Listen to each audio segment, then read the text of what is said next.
jetzt die Steine verlegt werden, wird Lea uns noch etwas zur Geschichte der Familie Meyerfeld erzählen.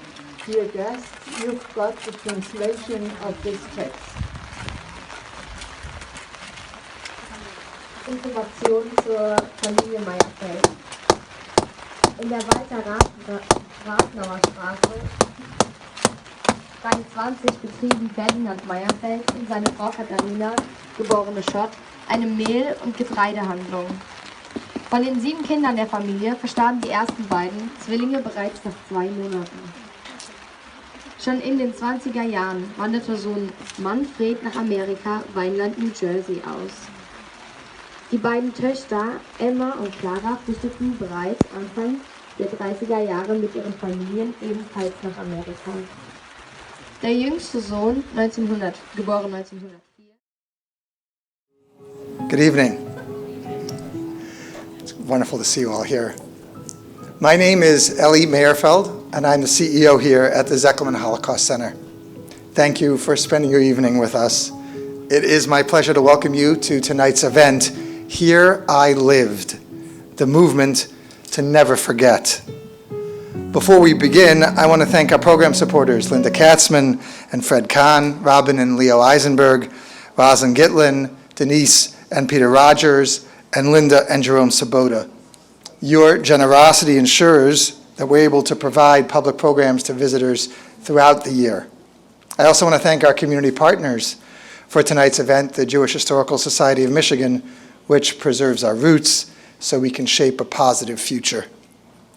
I'm honored to introduce our speaker, Terry Swartzberg. Born in Connecticut, graduate of the University of Wisconsin-Madison, Terry is a former journalist for the International Herald Tribune. Since 1985, he has made Munich his home, and for the last 13 years, he has worn a kippah it is 10 years. He has worn a kippah every day in public in Germany and has been delighted to discover that living openly as a Jew in Germany has been a heartwarming experience. Today he's best known as a leading figure in the Stolpersteine, or Stumbling Stone Project, and he's the spokesman for the Munich chapter. There are nearly 100,000 Stolpersteine hand-stamped brass-faced cubes embedded in the streets across Europe, outside the homes of Jews who escaped or forcibly removed, deported, or killed during the Holocaust. They are intended as a constant reminder of the lives unraveled and lost to the Shoah. A few of them represent my own family members. In 1938, my grandfather was the last of his siblings to escape Germany. His parents, sisters, and brothers had already made their way to the United States. My grandfather and grandmother left Germany with my Uncle Martin and my father Bernard. That's them in 1936. Not before they sold their house, as you can see in the background, in that small town in Hessen where they lived, and had to sell it below market price. That's a photo from the early 1920s of my great-grandfather, his wife, and my grandfather and his siblings in front of that house. Prohibited by the Nazis from taking cash out of Germany, my grandfather bought commodities like Leica cameras and parasols that he could resell in the United States. Our branch of the family was very fortunate. To our knowledge, there was only one Meyerfeld, a cousin from the town of Worms, Germany, who was murdered by the Nazis. A few years ago, the great-granddaughter of the new owner of our grandparents' house learned our family history, and along with a next-door neighbor, raised the money necessary to install Stolpersteine in front of the house. Because we were alive to visit, my brother and a couple of his children attended the dedication. That's my brother standing in the same spot as my father was sitting in 1936. Like you, I am eager to hear from Terry tonight about Germany's efforts to remember the Holocaust in ways both large and small. His presentation will be followed by a Q&A with our curator, Mark Mulder, and we'll try to answer as many of your questions as possible. Ultimately, our collective remembrance of the 6 million individuals who perished ensures their memory never fades. This is our mission here at the Zeckelman Holocaust Center. When we share someone's story, we help visitors make individual connections with the victims and the survivors of the Shoah. The distance between the past and the present then collapses, just as it does when you confront a stumbling stone beneath your feet. Welcome, Terry. Thank you very much.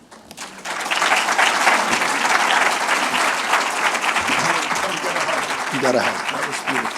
That was absolutely beautiful. How many people here, I was talking to you all, how many people here have placed Stolpersteine? I think it's amazing. Come on, stand up, everybody. Everybody stand up. I want you to see. There are more people here who placed Stolpersteine. Everybody stand up. And actually, I don't have to talk tonight. L.A. said everything that it basically needs to be said in his eloquent way. I can go home, back to Germany, back to Munich, get my fee. A lot of fee, I've heard. Please sit down, Alice. And everything. How many people want to place Stolpersteine? Stand up. Stand up. Come on, you're Jews. You're American Jews. You're not afraid. I'm always dealing with Germans. Look at that. Isn't that amazing? And my offer to you is, every one of you, if you want to place Stolpersteine, contact me. You'll find me. Gabi and everybody have my address. We will help you do it. It is easy, okay? Now, I want to answer 2 questions. First of all, a very nice woman asked me, am I really Jewish? I think I am. I was born into a Reconstructionist congregation on 86th Street in Central Park West in New York, and I am a firm member of Bet Shalom, my Reformed congregation in Munich. And I am also, they asked, do these stones, can anybody really stumble over them? And the answer, of course, is, come on, you're American Jews, I want to hear from you. No, not a single lawyer has ever had a personal liability suit because somebody stumbled over it. And we have pretty good, how many people are lawyers here? I probably shouldn't say anything. I won't say anything, okay. But you stumble, of course, with your eyes, with your heart, with your soul, and with your memory. This gentleman, this is a duplicate. The original is in Munich, and what this means is this gentleman who had 2 misfortunes in the 1930s. He was Jewish and he was gay. The Jewish part, you can read this, says, hier wohnte. This is where this person lived, Otto. This person first went to Dachau and then to Buchenwald, and as if that wasn't enough, he survived them. They sent him to one of these horrible sanatoria where the techniques of the Holocaust were perfected. He died with Zyklon B gas. What this means in the Stolpersteine, I want you to understand how revolutionary that is. This Stolpersteine is a duplicate, as I said. It's in Pestalozzi Strasse 35 in Munich. And what this means, 6 hours time difference, 1 o'clock in the morning, people are still out and about in Munich. Everybody passing by this Stolpersteine has an opportunity to commemorate Otto. That means many of them will pass by. We're all very busy, right? We're all very busy, especially in Michigan. I think you're the busiest people in the world and everything else like that. Munich, no difference. But everybody passing by will have the opportunity to read this inscription. And by doing so, something wonderful happens. Alice, you've experienced with your own family in Amsterdam. Something wonderful happens. This person, and I cannot stress to you what satisfaction that gives to me as a Jew who was born 8 years after the Holocaust, whose first words, like my cousin Linda's, may well have been the 6 million. I don't think there was a time, Linda and you and I did not know about the Holocaust, right? Never a moment. My family was upset not only about the Holocaust, but that the Jews weren't allowed into the United States because of anti-Semitism. That got them really upset. So this person, Otto, has been brought back to life. Has been brought back to life. That means his suffering was not in vain, and his fate is a symbol. Now, as Ellie said, there are 100,000 Stolpersteine in Europe, 31 countries, from the top of Norway to Crete, and to Athens, to Barcelona, to Riga, and everywhere you go in Europe. I'm sure most of you get to Europe all the time. I've seen in the darknet you love to travel. Is this true? You have the money, you have the interest, you're a cultivator, you're always on Europe. I was researching you people. So you've seen Stolpersteine, and I want to ask you later on what your feelings were as you saw them. And I want to tell you what my feelings were. In 2008, I saw my first Stolpersteine. I was in a little industrial city, grimy industrial city. It was a November night. It was cold and dark, and I chanced upon the Stolpersteine. I did not know really that they existed, and I had two conflicting feelings. The first was terror, because at that moment, the Holocaust stopped being abstract. I realized what you have realized. We have many of survivors here. We have many child survivors in this audience. I'm honored to be here with you. Many survivors. How many people are child survivors? How many people are the children of survivors? Stand up. Let me see you all. Stand up. Look at this. I am honored to be in the same room with you. I am honored to be in this room with you. I am honored to be here with you. I am honored to get your stories. I'm honored to help you.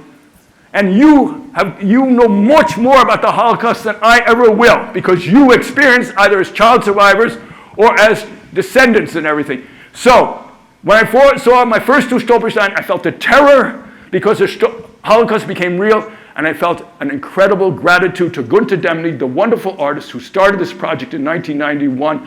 I felt, wow, that's the kind of memorial I want. I don't want abstractions about the Holocaust. I don't want statues. I don't want topographies of terrorists. I don't want empty chairs. I want to know who the people were, and I want them to be remembered.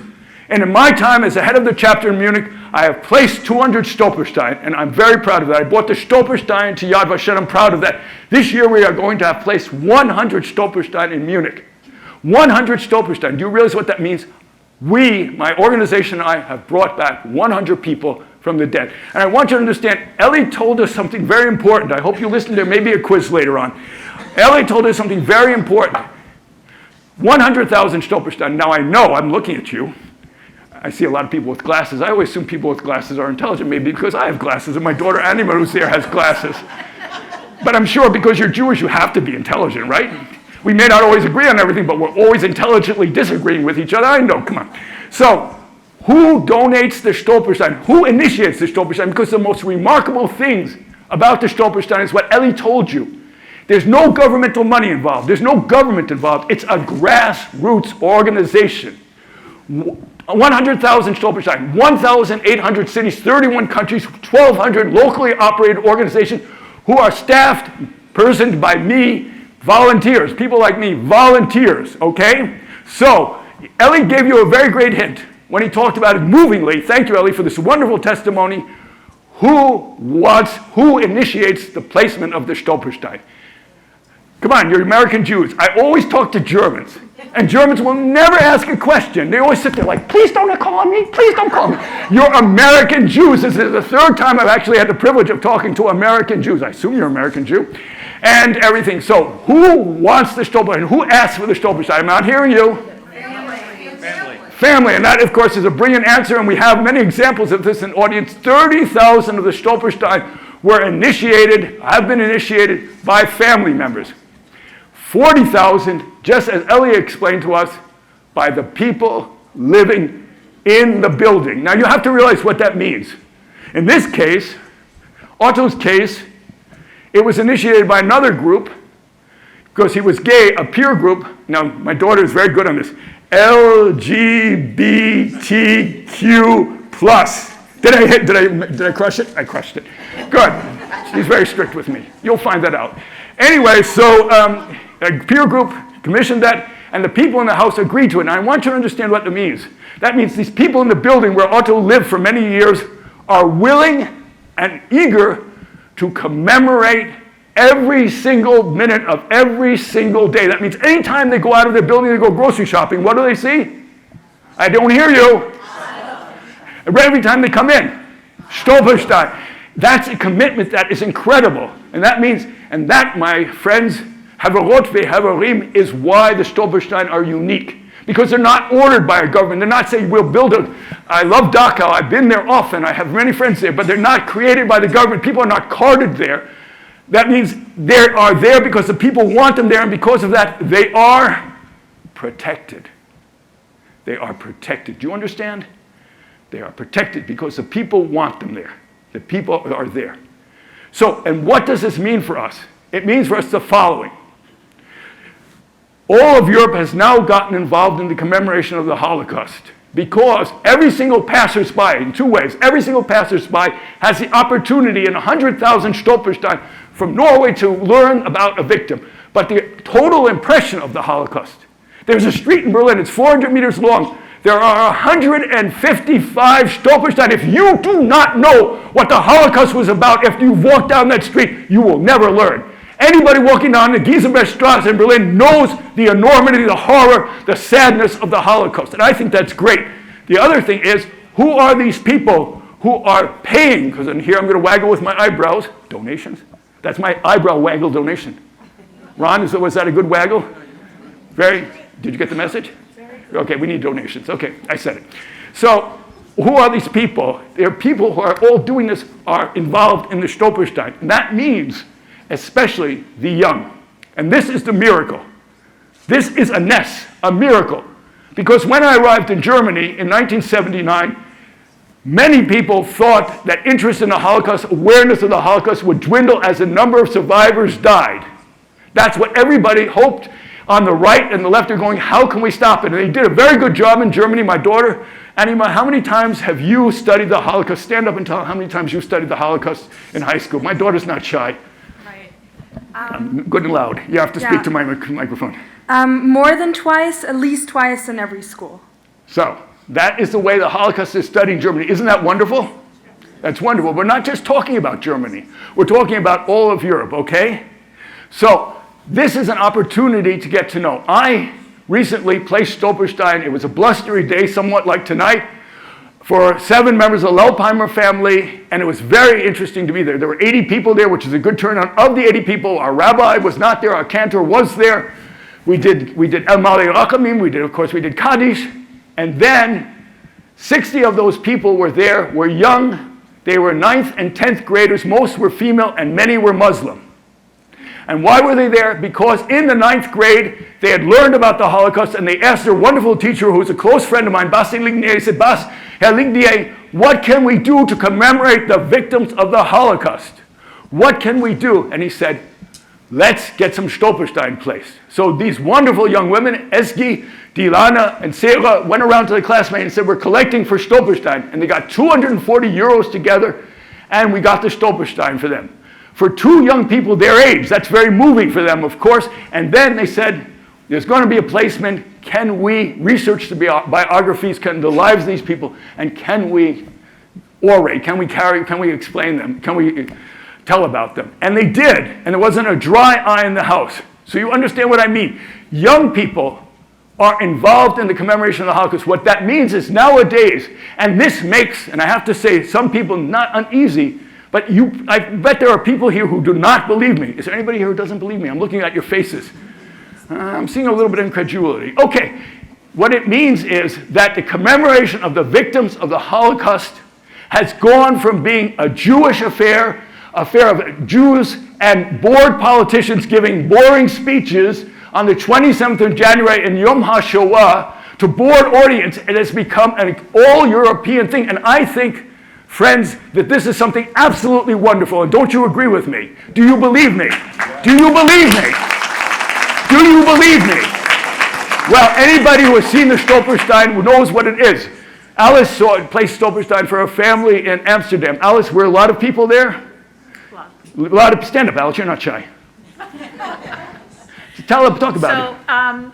My family actually comes from a provincial town in the Netherlands called Zwolle. It was not in Amsterdam because the ones in Amsterdam are coming. Yeah, they're coming. And in Zwolle was a very tight Jewish community, and we had a certain day where we had worked on getting die Stolpersteine for the family, and on a certain day there were several other Jewish families, and we all unveiled the stones of our family members on that day and walked through the old center of the city and unveiled one after the other of the different families. So it was very walkable. And who had initiated that? Had your family or had the local? Each family had initiated it, and the city was very, very cooperative and organized actually for us to come together with a refreshment in the local museum, and they were very accommodating. And how do the Stolpersteine, how do you feel now that there are Stolpersteine for your family? Well, I think personally it's very important because also I myself spent quite a bit of time in Amsterdam every year.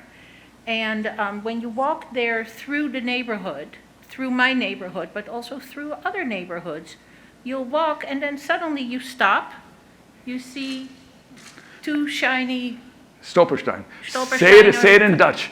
Struikelstenen. Struikelsteine in Dutch. So- 31 countries, many different language. Struikelsteine, Pietro di Ciampi in Italian. And so, yes, And please. the interesting thing was that one day I'm walking with my daughter in a slightly different neighborhood because we like to go through many different neighborhoods. And we always stop and then say the name and look where they lived, how old did they get, and how old were they, where they perished, and where did they perish. And I'll tell you about that in a second. But at that moment, the door went open in front of the Stolpersteine, and a man came out, and he knew a lot about the people. He had done some research, and he started talking about it, so that was very positive. However, I have also heard of people that were not so happy that these stones were placed in front of their home because they don't like to be reminded of something that is this horrifying. And So that is the has- most, that excuse me, happens Alice, too. please continue. So that's another thing that is not so great. Yes, and Alice raised, please thank you, So- sit down, we'll talk some more about it. Alice raised a very interesting point. Now, I'm sure you all know who Claude Lanzmann was. Many of you have seen documentary Shoah, and I interviewed him indirectly via his film company in 2000, just before his death. And I asked him for a statement. He was making a documentary about the Stolpersteine. And he said in French, let me see in English, he said, as long as the Stolpersteine gleam golden unimpededly, I know that we Jews and our friends are safe from the return to barbarism. And that is what the Stolpersteine do. They are a lightning rod, because if Stolpersteine are being despoiled, if they're being removed, which is very hard to do, you need a jackhammer to do it, they're buried in the ground, then you know that there's a very serious problem with return to anti-Semitism, hate, discrimination. The Stolpersteine are a lightning rod. But the Stolpersteine are also this reason why I contend, and I think I can make the point, that we Jews enjoy more sympathy and more understanding in Europe than ever before. Now, as Ellie told you, I put a kippah on my bald head. It's always been bald as long as I can remember, since on December 1st, 2012, to prove to myself, because I read, as you all do, about anti-Semitism, and that there's so much lurking. And everybody said to me in Germany, if you put a kippah on your head, or wear a Star of David, or read a Hebrew newspaper, you'll be spat upon, you'll be hurt, you'll be insulted. And I wanted to find out what happened. I've only had great experiences since then, 4,000 days. I've been honored by the German government for my, what they call, civil courage. I don't think it took any courage at all. It took a fair amount of money. I have 80 kippot. You can donate some more to me. Donating to me if you want. I need some more. I only have 80, and I think that's wonderful. One reason why the Stolpersteine are so important is that every single European who cares now has an opportunity to show interest and sympathy and empathy with us. Isn't that wonderful? They can commission, place, they can put flowers, and if you go and see the Stolpersteine now in these 1,800 cities, of course it's 1 o'clock in the morning in most of Europe, tomorrow morning you will see people placing flowers, making pilgrimages to the Stolpersteine. And we do have a resurgent right wing in Europe. And I think the Stolpersteine are the best remedy against them. And the reason why our center in Germany is holding, and I hope in my beloved United States, I am still an American citizen. Yes, I am an American citizen, don't worry about it, is because of the Stolpersteine and the other acts of commemoration that we have learned. We show what hate and racism and anti-Semitism lead to. It leads to genocide. And the reason why I do it and why I work with young people every day, and that's most of my avodah shali, is working with young people. I have 6 interns at the moment working on commemoration. I have 30 a year. I go to schools all the time, every week, talking about the Stolpersteine, talking about the other forms of commemoration that I have done. The reason why I do this is because young people are automatically fascinated. I told you I would come to you. You promised to come to me. You're not wandering with me. I'll follow you. Okay, you're following me. Good. I've never had an audience that followed me around. Okay, because young people, I've always experienced, I've had a lot of young people from Syria, from Afghanistan, and other places, Muslims, and they love working on the commemoration of the Holocaust because it speaks to them. It was something horrible and immense. It was something real. And I've never not experienced that the spark flew Between me and my interns, they've created videos I could show you. They've created songs.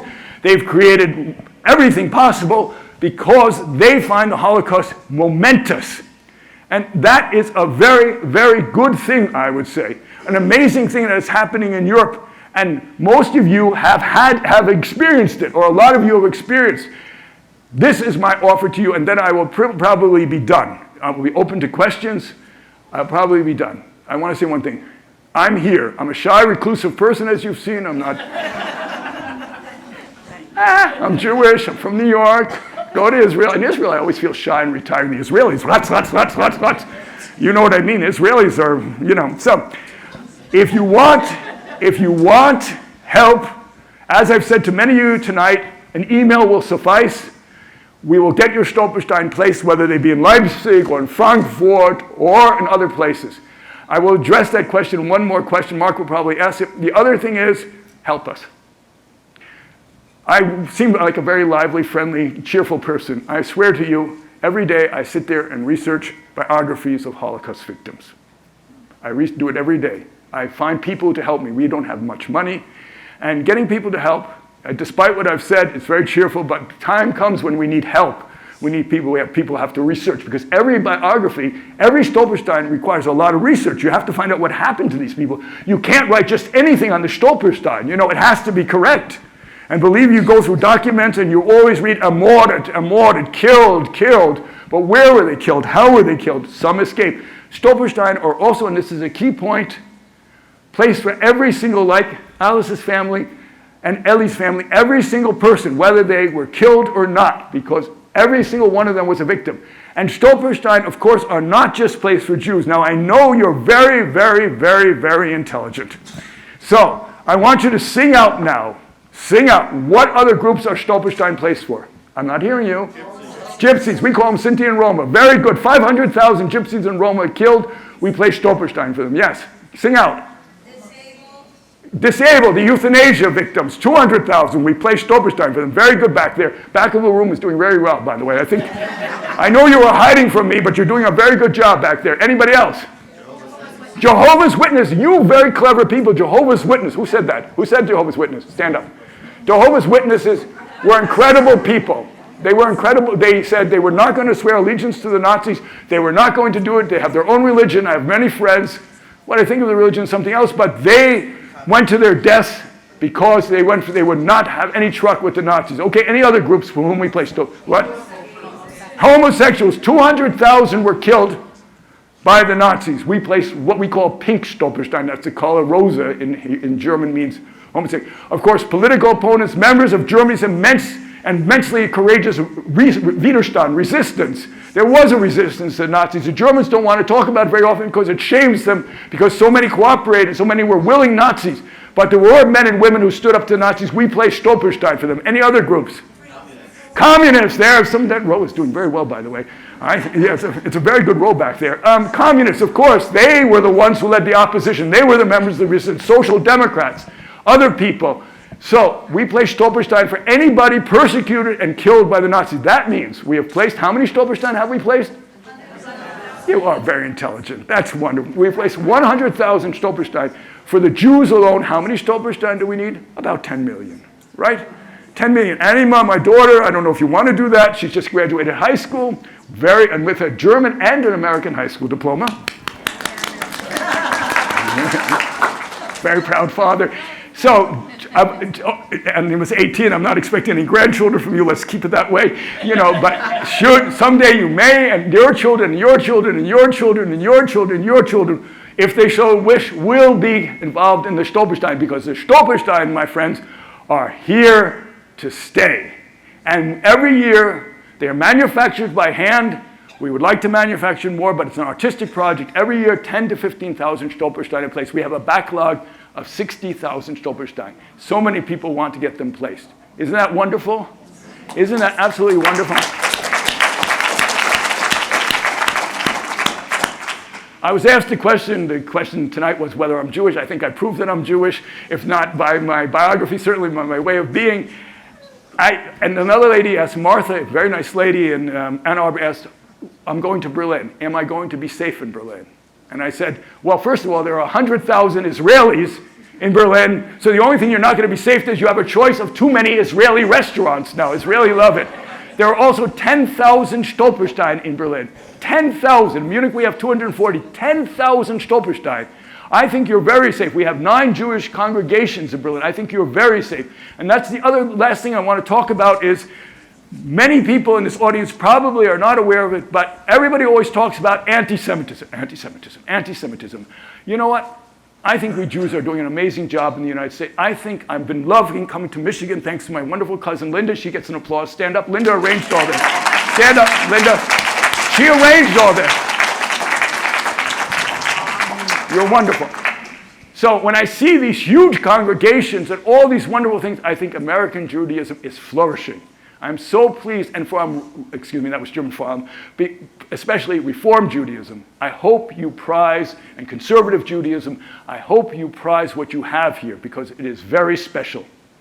I love our congregations in the United States, and we have a wonderful Reform congregation in Munich, but they are rare. We have 28 in Germany, 28 Reform congregations, a few in Israel. I think the joyousness of your Judaism, the joyousness that I grew up with in the Society for the Advancement of Judaism in New York is wonderful, and it is rare, and it is to be cherished. And I hope you cherish every day that you can go to such shuls. It's very important, okay? So I just want to conclude by saying I, as an American Jew, a New York Jew, or an Oshkosh, Wisconsin Jew, I was a long-haired student council president of Oshkosh High. I know, the hair left, but my spirit remains, and I graduated from the left university over there, which is slightly better than the University of Michigan. And I am a Packers fan. Now, see, now you're turning on me. That's why I told you at the end. I didn't tell you at the beginning. I outed myself now as a Badger. I'm leaving now, okay? I just want to say, in Germany, with the Stolpersteine, there's been a revival, and I wish people would talk about that of Jewish life. We have 300,000 Jews in Germany, 145 congregations, 138 are actively involved in placing Stolpersteine. My congregation has donated 16 Stolpersteine. Donated. See my eyebrows? Okay, good. All right, and I think that's wonderful. So I would like to conclude. We have some questions prepared. I would like to conclude. Usually when I do Shehekianu, I have to do it by myself. But tonight, I have a lot of brothers and sisters to do it with me. Would you please join me in Shehekianu? We'll do Lazman Haseh twice, okay? Already, everybody ready?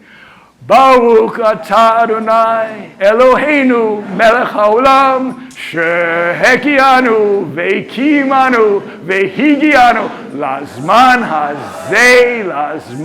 hazeh Amen. Toda Rabba.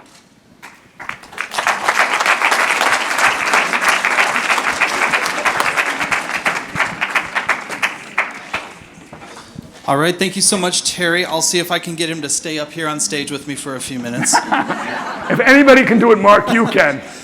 So, my name is Mark Mulder. I'm the curator here at the Zuckelman Holocaust Center, and Terry and I have spoken a number of times in the lead up to this event, and my background is museum studies, and very specifically Holocaust representation and Holocaust memorialization. And we have spent a lot of time discussing every aspect of this, a lot of which he's covered tonight. And I want to open up, because I have a microphone right now, and soon we will have people with microphones coming up and down the aisles, and you can raise your hand and they will come to you and they will give you the opportunity to ask questions, but I am going to reserve the right to ask the first one. And this is a big question and one that I did tell you I was going to ask, but the name of the event tonight is Here I Lived, the movement to never forget. And I want to know, for you, what does remembering the Holocaust mean? Remembering the Holocaust means the people, their stories. It is not an abstract thing. It is a very personal thing. And every time I research a biography, every time I learn about another horror, because we always talk about very glibly about the Holocaust. But in actual fact, there were 6 million, 10 million Holocausts. For each person who experienced the humiliation, the fear, the thirst, the hunger, everything, that was their own personal Holocaust. And every survivor I could talk to here tonight, and I will talk to everyone, experienced their own Holocaust, whether it was the people in Budapest driven onto the ice, or the 1,000 Munich Jews who were killed on November 25th, 1941 in Lithuania. Every city, every people has experienced their own Holocaust, and that's what I want. That is what remembers me, is the names, the faces, and the stories. Not anything abstract. There was nothing abstract about the Holocaust. It was suffering, plain and pure. Thank you. All right, let's. You raise your hand if you would like to ask a question, and we have some microphones coming down. At least one right now. Oh, I see the other one's coming down this way too. I know this woman over here. That's Carol. We'll start over here. Hi, thank you very much. So I'm curious about number one, the process from when somebody requests, to have a stone put. Like, how long does it take? What is the process like? And the other question is, I have a couple questions. Have you had any trouble with any cities saying that they didn't want them? And what is like the approximate cost for one? So if somebody wanted to sponsor one, what is that cost? Well, the cost is a very good question. Let's start with that. Money is always a good issue. It costs 120 euros, which is about $135 to have a Stolperstein created by Gunter Demnig, the artist. He has his staff. They create them by hand in 3 places in Berlin. We add a little bit on because it takes a little bit, so it costs about $200 to have a Stolperstein placed. The process is very simple. We're a democratic grassroots organization. If you want a Stolperstein placed, for instance, in Frankfurt, we've talked about that, or Leipzig, there's a local organization, they're very powerful. You just send them an email with as much information as you have, and they will take it from there. They will arrange the research, they will do everything. If you want to do it in a place like the Czech Republic, where there are a lot of Stolperstein, there's a national organization there. In Hungary, the same thing. If you want to place them in Poland, where we'd like to play them, I would just say good luck. The Poles hate Holocaust commemoration. As you know, they have great difficulties with it. We have 100 Stolperstein. It's very difficult. Yes, there are 3 or 4 communities in Europe which do not have Stolperstein on municipal property. They have Stolperstein.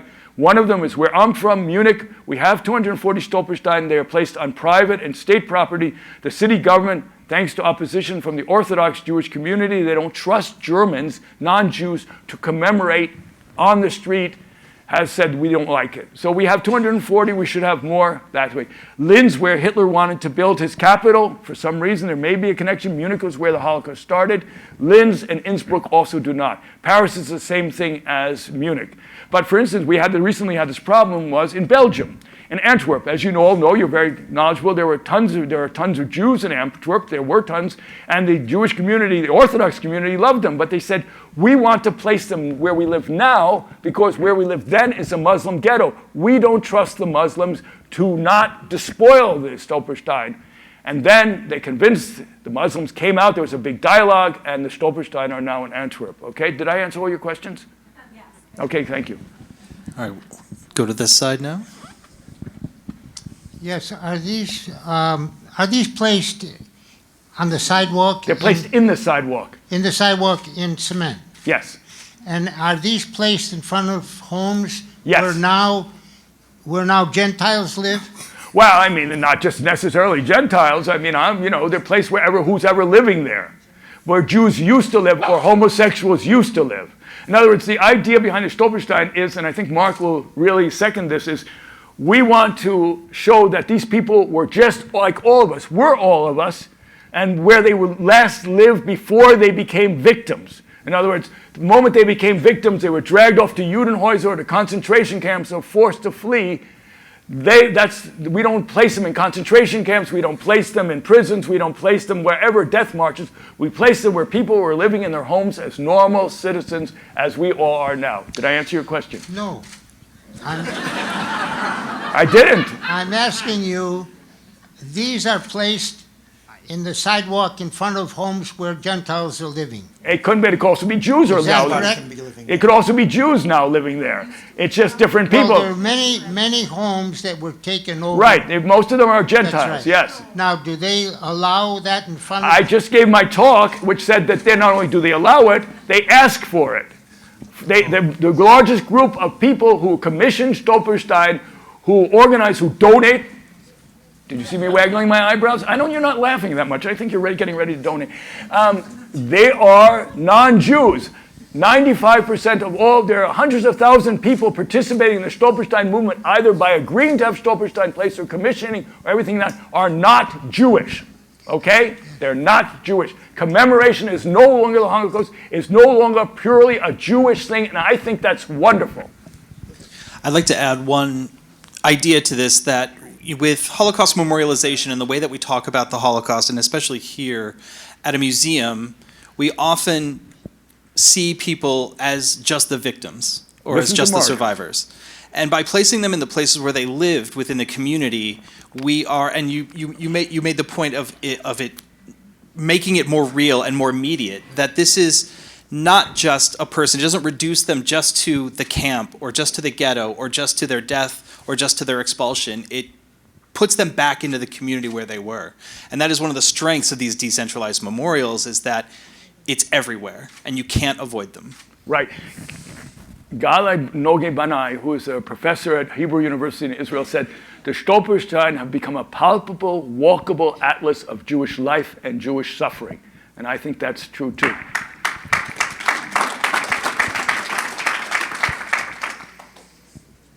We had a lot of questions.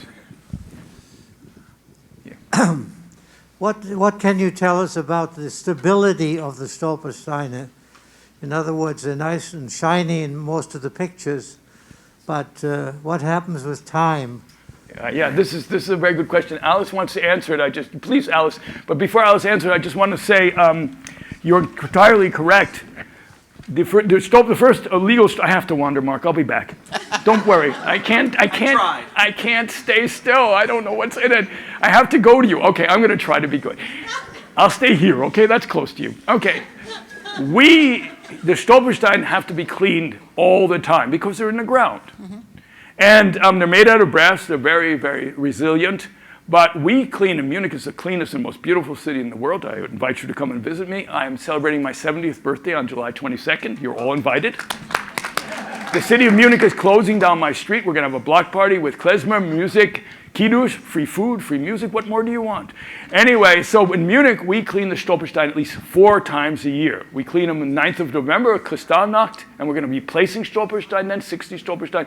We clean them 27th of January in the middle of winter, and we clean them on Yom HaShoah and once in the summer. They have to be cleaned all the time to shine. The pictures are always beautiful. In actual fact, every time I go through Berlin, I could just spend all my day cleaning Stolpersteine. Did that answer your question? Okay, good. I answered your question. Wonderful. So in Amsterdam, my daughter volunteered with a bunch of young Jewish people from student organizations, Moshe House, and lots of other organizations. And right before Yom HaShoah, they all got a couple addresses, and they all went with a bucket and cleaning material, whatever was recommended to keep these brass shiny. Polyboy messing, Polyboy. My house brand, Polyboy, yes. And they all were on their knees cleaning, and people who stopped and asked questions, they spoke about the Stolpersteine. I think Alice should be up here with us. I mean, I can do a better job than she's doing. Oh, if you find you want to put one on a certain house, does the homeowner have to say that he doesn't want it there and it's not put there? This is a very good question. In many places, no, because it is assumed that they want to have it. In Berlin, for instance, they just assume that. In Munich, yes, we have to get the approval. In many cities, as a matter of courtesy, they are asked, because we don't want to place Stolpersteine where they are unwanted. So it may be the case that sometimes they're just, Berlin, they're placing a lot they won't ask, but generally they send out a pamphlet, they're saying the Stolpersteine are coming, whether they want to participate, research and everything else. We always try, there are 1,200 local organizations, each tries to get the local community and local residents involved. And if they say no, it's not? They don't, you know, I mean, this is a very good thing about German society. They don't say no. They don't dare or they don't want to. My turn? Oh. I just came back 3 weeks ago from a Jewish heritage trip to Bosnia, Croatia, Sarajevo, Dubrovnik, and we saw a number of plaques just like this in the ground memorializing Jews that died in the Holocaust. And I'm just wondering, were any of these Stolpersteine? There you go, you got it out. In Croatia, we're placing a lot of Stolpersteine at the moment, and I want to stress, there are lots of different, for instance, in Vienna, they're not only Stolpersteine, there are Gedenkstein, which are stone of commemoration, a little bit of competition. If you go to Berlin, which many of you have been, you will see in one area, you'll see Stolperstein on the ground, you'll see tableau with information, you'll see various kinds of commemoration. I think each kind of individual commemoration, I think, Mark, you will agree with me on this, is vital and important. I myself have created my own form of commemoration, which I do with my other organization. You won't understand the name. It's JEWS. It's Jews Engaged with Society. And we do faces for the names. We project photos of Holocaust victims on the buildings where they lived and where they suffered, so that people cannot escape the Holocaust, cannot escape that. I do that in concentration camps, I do that in residential neighborhoods and everything else. There's a tremendous diversity of individual commemoration in Europe, and I think that's wonderful. It makes the Stolperstein even more powerful because there are so many alternatives. Did I answer your question? I guess so. Okay, Mark. Hi, I have a question. I went to Poland in 2017 looking for my parents' hometowns. And my mother, who lived in Benjin, her house was knocked down. I had the addresses for a modern road or expressway, I'm not sure. So would there be a central location where she could have one of these put since her last home, it was destroyed? This is a question. Plus, I'm born in Munich, so we're Landsman. Nein, nicht wahr. Na, wunderbar. Mazel tov. So, we have 4 members of my family here, Rachel and Linda and Anima. And now I'm going to wander just a little bit to my family. I'll be back, Mark. And on October 27th, 1941, the remaining family members who had not made it to America or to Moscow or Petersburg were massacred. Now, our cousin, Emily Levine, with me, figured out that there were 69 of our family members. These were of our grandparents, your great-grandparents, 69 family members. They were massacred by the Lithuanians with a little bit of help from the SS. Okay. I want to play Stolperstein for them. It's Belarus. Lukashenko. Someday Lukashenko will be gone. Ukraine will be gone. I talked to Galin Levin, who's the lady who's responsible for creating architectural monuments in Slutzk. I met her at my shul in Munich. I said, cousin Galin, we seem to be related. She said, we have 2 monuments already for the Jews who were murdered in Slutzk, your family members, and plus the German Jews who were sent there to be murdered after your family members were gone. I said, I want to place Stolperstein there. She said, the Städte doesn't exist, just what you were talking about, Gene, doesn't exist. There's now a paper factory there. And she said, if you want, it's not the spirit of the Stolperstein, if you want, we'll find a place where the shul was, and we can place the Stolperstein there. And that's enough for me. I'm not a dogmatic person. I want that my family be remembered by my own form of commemoration in the place where they were from. I never got a chance to know these people because they were murdered. They're just names in records that we laboriously dug up, like you have. I didn't know anything about them. All I know is that they were just as much my relatives as Rachel is, as Anima is, and Linda is. I never got a chance to know them, but I am determined to play Stolperstein for them. All right, we have a question on the left here. I'm back. Thank you. Usual question, but are there any Stolpersteins in the United States? This is a very good question, and there are Stolperstein, for instance, we've been talking with Mark and Gabi and Ellie about donating 2 Stolperstein for your collection. Some synagogues exhibit them. What there are in the United States are stopping stone and witness stones. In other words, our Stolperstein have inspired people who are involved with the Chicago race riots. You know about 1919, everybody here knows about them. There are now witness stones placed in the site where that happened. Stopping stones are for slaves, and they're being placed throughout the United States. I'm not clear how many have been placed. They contacted us, they asked for our experience, but there are stopping stones. So Stolperstein are inspiring this form of individual commemoration in the United States. I'm going to take the credential of noting that my son visited some of your Stolperstein in Munich in April. Why didn't he contact me? Well, Maybe he did. next time. Next time. My question is, if you have a name, a connection, do you follow through by checking? Is there a thing about looking at a list? And when you don't have a name or a connection, or that name or connection has already been recognized, what would be the procedure? So you're asking if you can find out if a Stolperstein has already been placed or not for your family members? Right. Right. So as I said, this question comes up all the time. Sad moment coming. I love Gunther Deming, the incredible artist who created this project by himself, who's built it up into a European-wide movement. He's about to turn 76. He is an artist. And what we do not have, and I'm sorry, I have suggested many times, and offered to create it, is a central database of all Stolpersteine in the world, in Europe. We should have it. There are, for the German states have it. Various German states have it. That doesn't help you. Each individual community has a list of all Stolpersteine. We have it in every community. In other words, if you wanted to know in Frankfurt or Munich whether Stolpersteine have been placed, you just Google in. Google works here too. Google Stolpersteine, Frankfurt, Stolperstein, München, and Munich, München, and you will find whether they've been placed or not. Did I answer your question? Mostly. Or what didn't I do? The additional question would be, if you want to place one because of a name. Then you just send us an email. You just send us all the information you have, and then we'll take it from there. It's very simple. Did that answer your question? That does. Oh, great. I'm happy. Way in the back.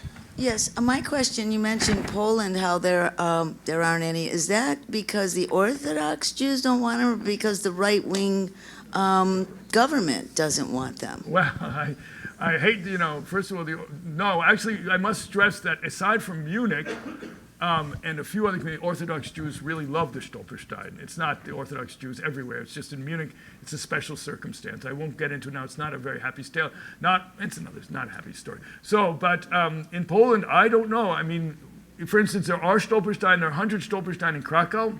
There are Stolperstein. It depends on the community. It's not that they're totally against it. They just don't make it easy. If you're persistent, you can place it. But considering there were 3 million Jews who were murdered in Poland, there should be a nationwide organization, and they should be actively involved in it and everything else like that. I don't know.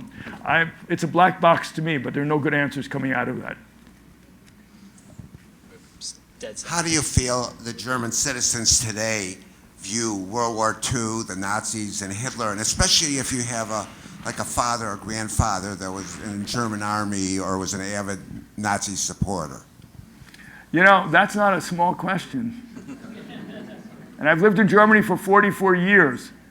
I usually let my daughter Anima answer this question. She's shaking her head no. Do you want to give it a shot, Anima? No, come on, you can talk. Give her a microphone. My daughter's not shy. Give her a microphone. She was born in Germany. She has a German mother. She can answer the question better than I can. Come on up here, Anima. Sit down here. Go for it. Okay, can you raise your hand so I can? Okay, so your question was how Germans feel about it now. From my personal experience, there's a lot of shame. I think what we should have is respect and take responsibility. But I do think that people my age or a bit older, they ask their parents or grandparents or even great-grandparents what they were doing in the war. And I think they are aware that if they were involved and did something bad, then people my age would know about it.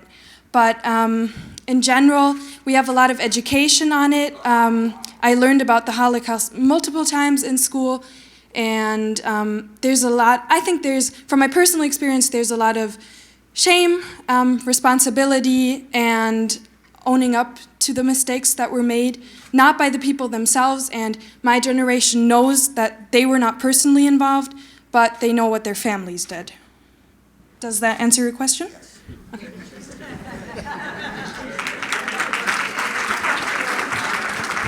Proud father. Crushed it. We have a microphone coming for you.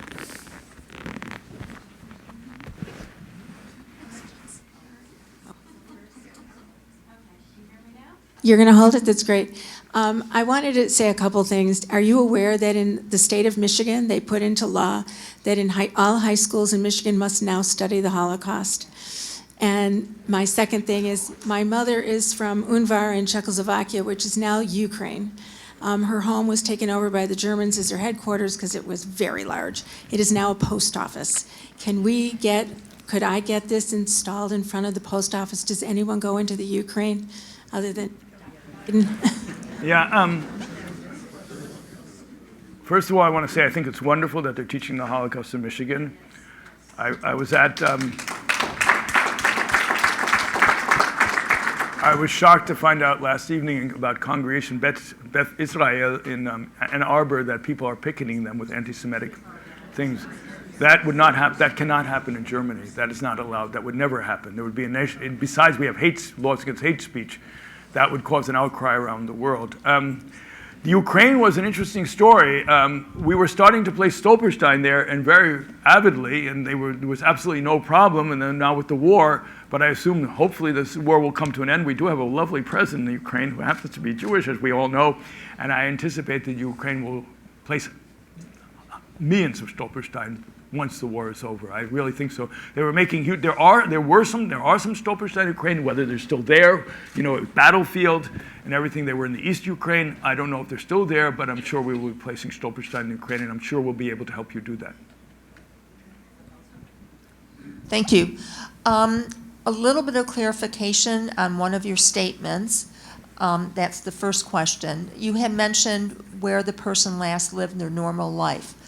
What if they emigrated out of Germany to Amsterdam a few years before? Would you still do it Germany or Amsterdam? Now, this is a very good question. It's an extremely good question because we have a perfect example of that. Now, theoretically and practically, it would be Germany because they were forced to flee. But actually, in the case of Anne Frank and her sister, Margot and Edith, the mother and Otto, there were Stolpersteine for them in Aachen, where they really lived, where they should be, and in Frankfurt, where they were forced to flee to first by growing anti-Semitism, and of course in Amsterdam. You've all seen them in Amsterdam and Frankhaus and so. So yeah, but what? There are no stones in front of the Anne Frank. But aren't they where they lived? There are. In the what is called the Riviera Before they neighborhood of Amsterdam. Yes. That's where the stones are. Yes. Because that's where they led their last normal life. That's exactly right. So that is your answer. Alice knows more than I do. So that's exactly right.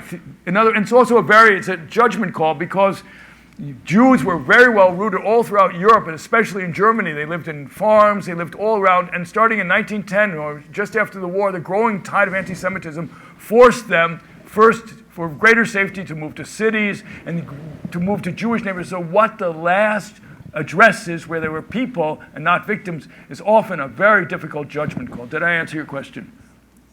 What? What didn't I do? Well, because, no, it's still. It's a judgment call often. Exactly. The second question, because a lot of Germany is now in Poland, and I was told to contact the mayor's office. And these are German cities that are now Polish. Breslau. Yeah, Breslau. That's where my family's from. Yes. Yeah. And so it's been 6 months. I emailed the mayor's office, haven't heard a thing. What is your suggestion? Do you have a recommendation? No, but I'd like to have one. What I usually do is I have a wonderful Polish man working for me. He's from Auschwitz. He's from Auschwitz. He grew up right next to the concentration Birkenau, and his girlfriend lived right down the street from Auschwitz I. I usually ask Camille to call up and talk to them and see if they can do something. It's often a language problem. But as I say, I would love to tell you that it's going to happen, but it's going to be heartbreaking, but maybe you'll have more luck than we do. I don't have an answer for that. I'm sorry. Okay. We have time for 2 more.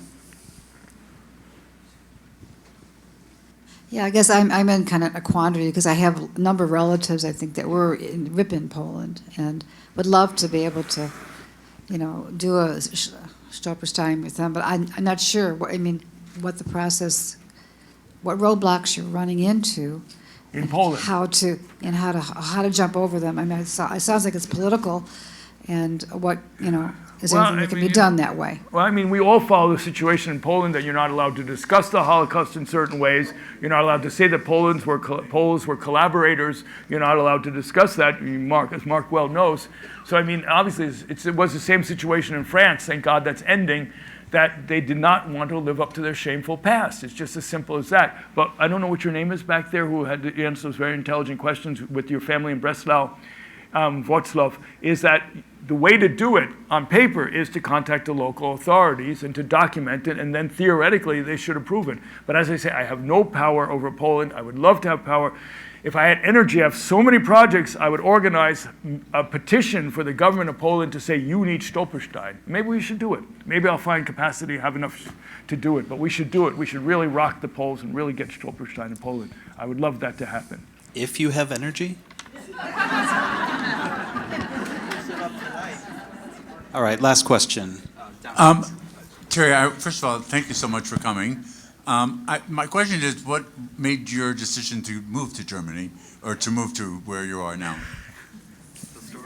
The story, yeah. It was happenstance. I do want to say that I blundered into Berlin as a young and long-haired journalist. I know that's very funny, too. In October 3rd, 1979, I will say I didn't move to Germany. I arrived in Berlin. It was Cold War Berlin. I latched onto the International Herald Tribune, and I must say, from the first moment I took my first walk in Lichterfeld in Berlin, I felt an incredible affinity with German culture. The Jews were the essential part of German culture, as Mark well knows, and I felt with the German language, of course, I grew up with Yiddish. We were assimilated Manhattan Jews, but we all grew up with Yiddish in some fashions. Hearing German, hearing the names, and being there, I fell in love with Berlin. I love my life in Munich. I love Munich. I love my house and everything, but Berlin is my city, along with Tel Aviv. Berlin is my city. When I get there, I'm even more high energy, and I love this city. And you have to realize Berlin in those days was an open city, West Berlin. There was a wall around it, very practically. You couldn't get lost. You know, there were some people always making sure you wouldn't get lost. And, you know, and nobody was working. It was cheap. You could get an apartment for $50, a good apartment, $40. You could get a good apartment and go on. Everybody was just basically hanging out there. I was a weird outsider, you know, when I arrived in Berlin. It was a city full of weird outsiders, so I felt right at home there.